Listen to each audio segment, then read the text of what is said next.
গত 12 এপ্রিল সকালে সিলেটের কোম্পানিগঞ্জে সড়কের পাশে ডোবা থেকে বালু ব্যবসায়ী বাবুল ইসলাম বাবলুর মরদেহ উদ্ধার করে পুলিশ।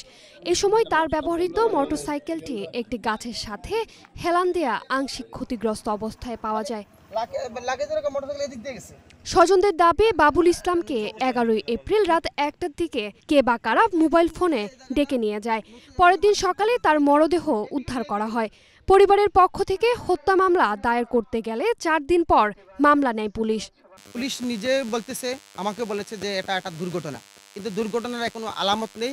কারণ যে গাছটির সাথে ধাক্কার লাগার যে মোটরসাইকেলের চিত্রটা রয়েছে, সেখানে সেই মোটরসাইকেল থেকে প্রায় 10 হাত পেছনে বাবলু ভাইয়ের লাশটা পড়ে রয়েছে। 11 তারিখ দিবাগত রাত 1টার দিকে আমার আব্বা বাসা থেকে বের হয়।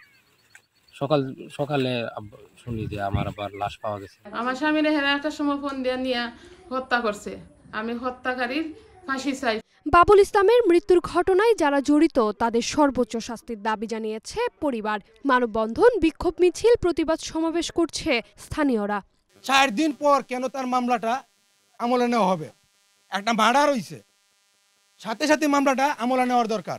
উদুর পেন্ডি ভুদুর গাড়ি চাপানোর জন্য ওরা হয়তো একটা রাজনৈতিক ট্রাম্প কার্ড ইউজ করেছে। এটা অবশ্যই আমাদেরকে বুঝতে হবে।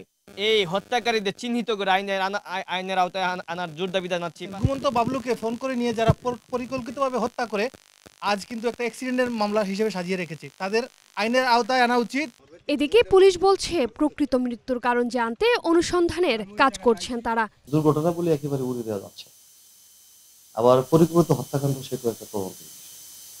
মৃত্যুটা নিয়ে একটা দুর্ঘটনা অবশ্যই আছে, সবার মনে আছে।